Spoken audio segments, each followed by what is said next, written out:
Ashama harka fuulli hordoftoon Abduu Moobaalaa biyya jirtan hundi keessanuu bakka jiraattan bakka deebiidhaan gara chaanaala kiyyaa dhuftan warra jalqabaa dhuftan Abduu jedhama. Abduu Moobaalaa fi subscribe godhaa maatii keenyatti dabalamaan isiniin jedha. Na keessa oddoo duube warra muudamni tufe keessa isa tokko warra gartee diaspora alarraa galanii beeytota warra jedhamu warra keessattuu wartee gaafa duraa gaaddisa Araabaa Doorii jechuudhaan OMN irratti beekamanii uummata biratti illee beekumtii argatan jechuudha. Tiima Johar keessa warra ture jechuudha warra gartee gaafa dura Oromoo Protestii gaafa Oromoo Protestii gartee qeerroon gartee qabsoo godhaa turte san jechuudha. Qeerroo gartee TPLF cabsuudhaaf qabsaa turte san keessatti warra achi keessatti xiinxala siyaasaa keessatti gahee bahachaa ture jechuudha. Adda durummaadhaan nageessaa oddoo duubeetii fi akkasuma Birhaanuu Leenjisooti. Birhaanuu Leenjisoo illee mallattoo xiqqoo takka mul'isaa jira zaban kana jechuudha. Nageessa oddoo duube ammoo mallattoo gurguddaalee mul'isu eegaleeti jira. Dhugaa guddoo takka ifa baaseeti jira. Garuu haa ta'uti amman tanallee waa'ee Johar irratti akkasuma ammallee waan hamma jiru irratti xiqqasho ammas waan dhodhoysuu barbaade yookiin ammoo waan dhoyfachuu barbaadetu jira jechuudha. Gaafa amma dura OMN irratti gaafiif deebii godhe gaafa san walumaa galatti ni dhiyeesse wantoota kanneen tokkollee hin dubbanne. Inumayyuu akka gartee nama gara mootummaatitti deebi'uudhaaf yookiin ammoo yoona deebisan jechuudhaaf haafa qabu tokkootitti kan inni haasa'e mootummaa sanirraa ittisaa ture jechuudha. Walumaa galatti mootummaa saniif abukaatoo ta'eeti irraa qolachaa ture jechuudha. Arra ammoo iccitiidhaan mootummaadha babbaasuu eegaleeti jira. Gara uummata as deebi'uus fedhe fakkaata. Haa ta'u tarii uummanni fudhatuun sun waan uummataati. Mee viidiyoo xiqqashoo tana dhageeffadhaati ta'e inni jedhe keessa anamma waan as keessaa xiinxalleen qabaachuudha walitti deebina. Jar'an mangoora jirtu tun abbaa irreetti yoo naan jette gidduun gootee wayyaanee illee caalaa abbaa irreetti. Garuu Oromoo miti Habashaa yoo ati naan jette dhugaa miti. Yoo Habashaan illee Oromootumattu wanta achirra jira kaati maqaa Habashaa seetullee Oromoo ammoo irra caalaa wannan argi. Yoo jaraa hojjetanillee fedhuma fiitiin hojjetan ta'a. Yookaan immoo waan onniisi malee akka jedhan salleen jirtu. Rakkoo qabanii rakkoo ideoloojii qabanii hin qaban durumaa kaasee garaagarummaa qabna. Akki nuti siyaasa Oromootti ilaalluu fi akka warri itti ilaalu garaagarummaa qabu. Sun gaafii hin qabu. Sana dollaariin hundi kennaa harka dha'ee namni hunduu jala deema.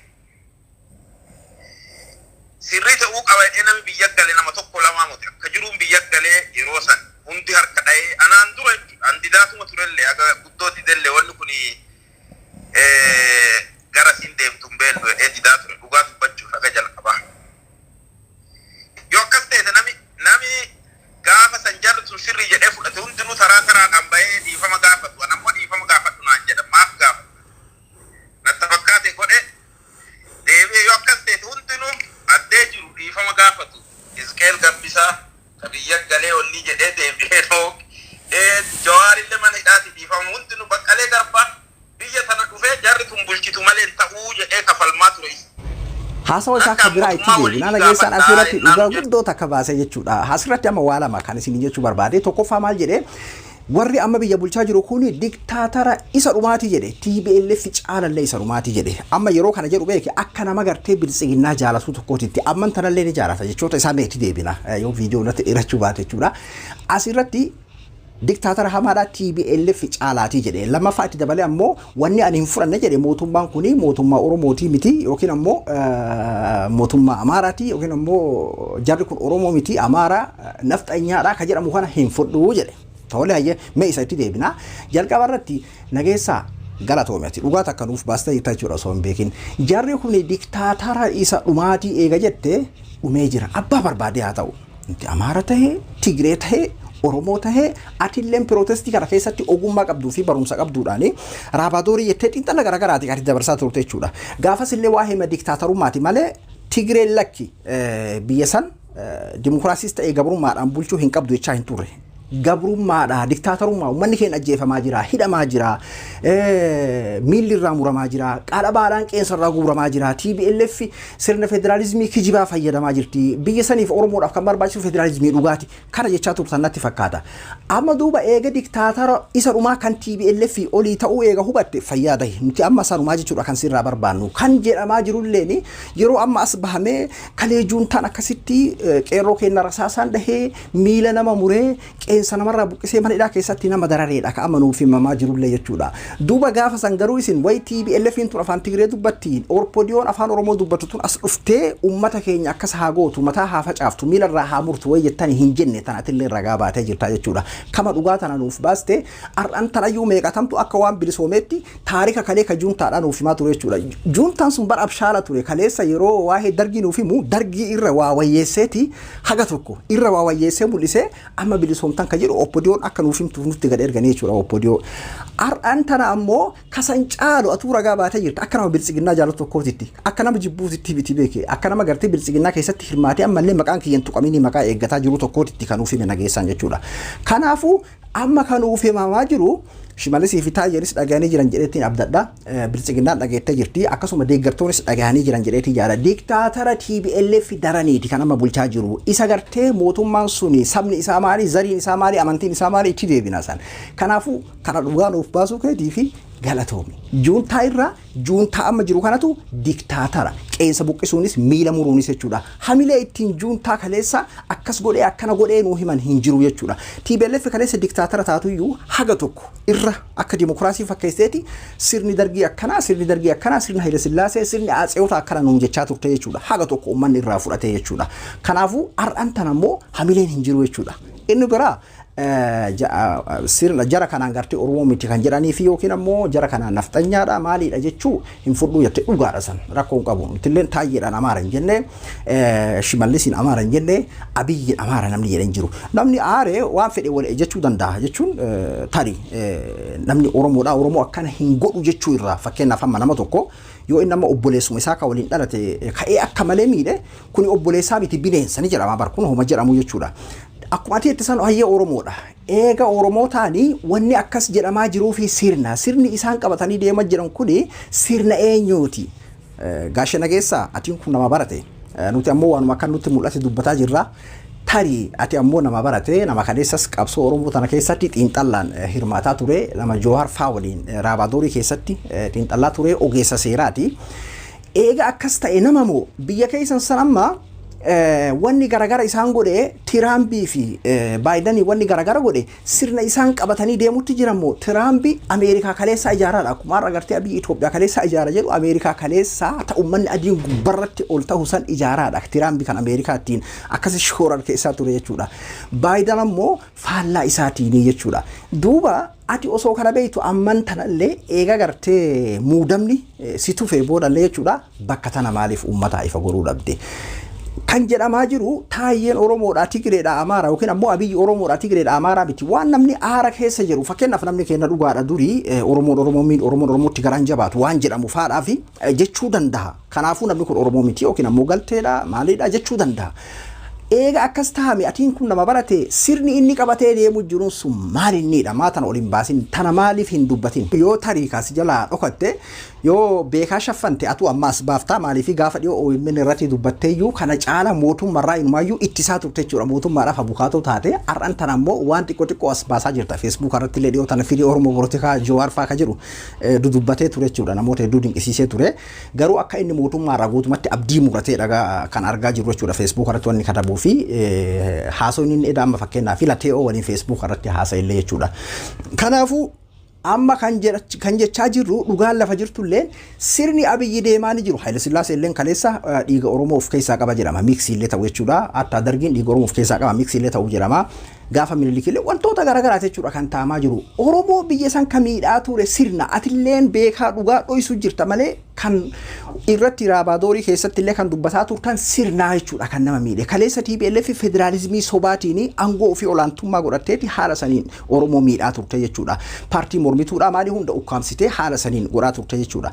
Har'an tana irra diktaatara hamtuu TPLF olii ta'uu himtee jarri kun lakki ammoo dhiigaan Oromoodha ilmaan Oromooti Amaaraa miti hogguu jettee dhugaadha Oromoodha. Sirni isaan qabatanii deeman jiran sun kan eenyuuti? Sirna warra afaan Amaaraa dubbatuuti. Warri gartee Feenokaartaa itti hojjanne itti kennine inni jedhani ifaa bilisaatti dubbachaa turan har'an tana kan hojiirra oolutti jiru sanii jechuudha Itoophiyaan har'an tana tan akkamiiti argaa jirta keessallee seentee haga tokko osoo torban takkaafillee taate ofiisa isaanii seentee hojjettee jirta waan sabsabarra siin jedhanis ni qaban waan iccititti gartee kaayoo tarsiimoo isaanii kana dhoyfadhuuti itti fayyadamii kan ammoo akkana godhuu deemnaa ilaalchi keenya kana kan jedhu akka ajaa'ibaa siif himanii jiranii jechuudha yoo dhugaaf kadeemtu taate haala kana hundaa gadi baasi amman tanallee sossoba irra qaqqaba ummanni Oromoo kana ol hin beeku waa'ee shanyii biran dabru nama Oromootu biyya bulchaa jira Abiyyi lakki Oromoodha Shimallis Oromoo tanaa miti dubbiin wanni isaan sirni isaan qabatanii deemutti jiraniin kun kaleessa TPLF federaalizimii sobaatiin kan godhaa turte har'an tana sirni Abiyyi kun maalinniidha kanummaan dhoo isaan sabsabaratti isin himaa turanis kaminniidha kanaafuu kanallee yeroo dhihootti akka baastu abdiis eeggannaa jechuudha inni biraa waa'ee fakkeenyaaf namni hundi biyyatti galeedha namni hundi biyyatti galee ana qofaa miti Jooharis galee Baqqalaanis tiimni gartee opposition kun haa bulchu jechaa ture inumayyuu angara gartee mootummaan ce'umsaa yookiin ammoo aangoo adda qoodachuu sun haa dhufu jedhee Joohar ammoo opposition akka bulchitu kan jedhu irrattidha kan inni jedhee Baqqalaanis jarri kun haa bulchitu jedhaa ture waa'ee akkanaa kanneen kaaste kanaafuu nama hundatu dogongoree ani qoftiin kophaa keessa dhiifama maaliif hin gaafadha nama hundatu biyya galee jette nama hundatu galee silaa biyya ofii irraa akkamitti hafan galiinsaa fi kaabinee ta'anii nama ajjeesuun sirna kana qoodachuun tarsiimoo sirna kanaa fudhachuun waladda Joohar gaafsan kan biyyatti galee fi qeerroo hogganee ka gartee sirna TPLF isaan cabsee osoo gartee biyyi sun hin diigamin akka gartee opposition aangoo fudhattu Joohar godhee jira san maaliif godhe jarri kun Oromoodha tarii Oromoon durii sirna durii kana deebisna jedhee warri gartee maqaa kanaan maqaa gartee Itoophiyaa takkatti durii kan Haile Sillaasee Minilikii fi Dargii kanaan dhaadachaa ture warra Habashootaati Oromoo keessa hedduminaan warra kana hin agarre jechuudha eega gartee ammoo Abiyyitti aangoo kennamuu arge Joohar ifaa bilisatti morme atilleen tana dubbattee jirtaa jechuudha akka lammaan faatamu maaliif waa'ee ilaalchaa waa'ee gartee sirna kana kan akka gaariitti gartee waa'ee federalizimii yookiin ammoo waa'ee Oromummaadha waa'ee federalizimii Oromoon ofiin of bulchuu kan qabu tiima lammaa san ture tiima lammaa keessaa ammoo Abiyyi godhuun sirrii miti jedhe Abiyyi maal akka ta'ee fi eenyu waliin akka inni hojjete akka inni maal ta'e duuba isaa qoratee waan argeef ati ammoo Abiyyi yoo waa wallol irratti wallolan hin beeku jette kun wallola dhuunfaatii miti ifaa bilisa amma kun argaan jirtu lammaa du'a malee addanum baasu jedhaa ture sanu addaan bahanii jiran maal irratti sirnatu addaan baase lammaan lakki karaa kana deemna Abiyyi ammoo karaa kana deema ani Itoophiyaa akkana ijaaruu barbaada tan Haile Sillaasee Minilik ijaaruu barbaada warqii Haile Sillaasee fi Minilik tolcheetiin masaraa mootummaa keessa kaaya karaa isaanii irra takattallaadha goobanni daacee gootaadha jedha akkanatti Oromoo addaan qoqqooda amantiin addaan qoqqooda anjimmatti dhaladha jedhee jimmaan Oromiyaa irraa fooyaadha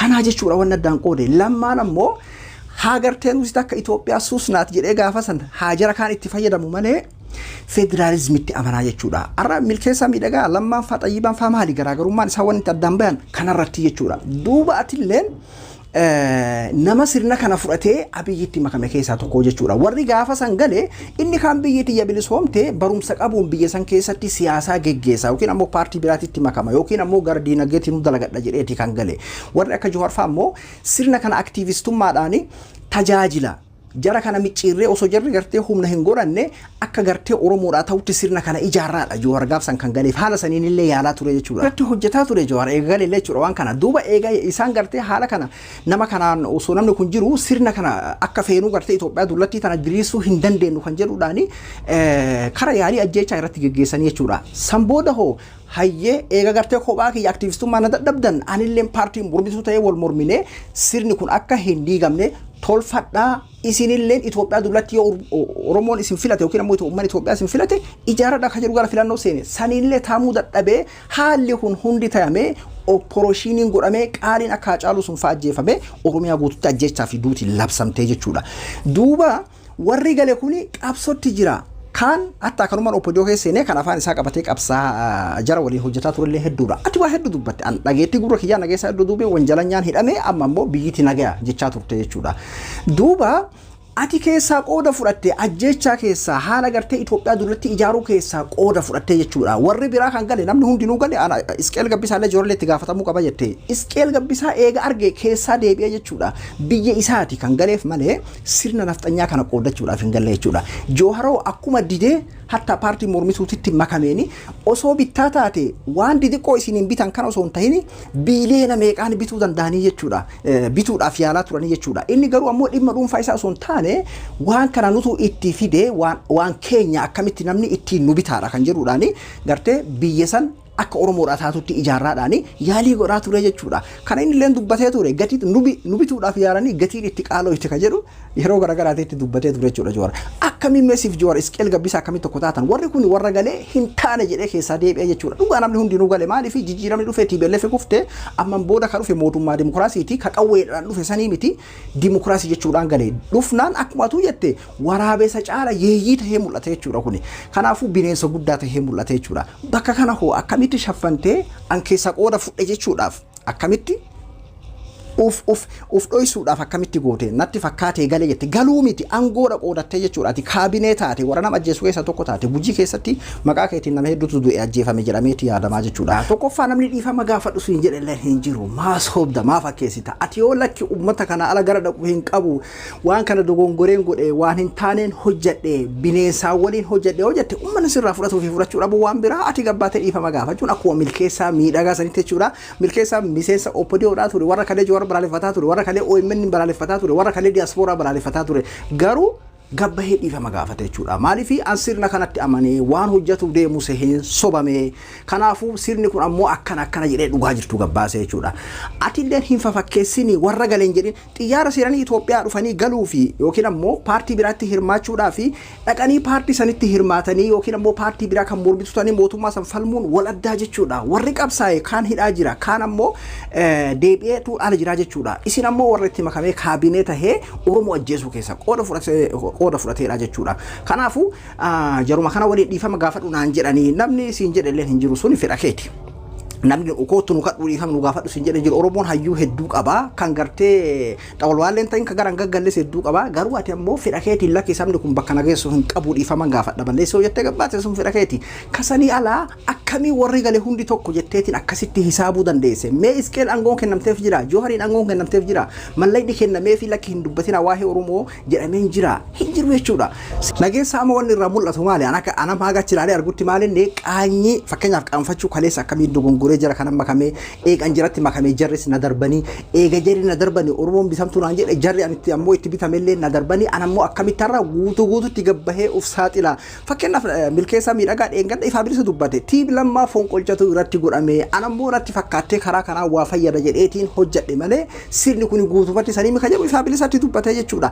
Ati amman tanallee adaba goggodhaa jirta jechuudha. Carraa Ameerikatti deebitee eega Ameerikatti deebitee bakka keessa durii deebitee adaba godhaa jirta ammoos xiqqoo wayyeessaa jirta. Akka gartee gaafa duraa irraa xiqqoo wayyeessaa jirta ammallee sirraahi xiqqasho sirreeffadhuuti koottu yoo gartee uummanni sirraa fudhate yoo fudhachuu baatellee sun uummata bira jirti jechuudha.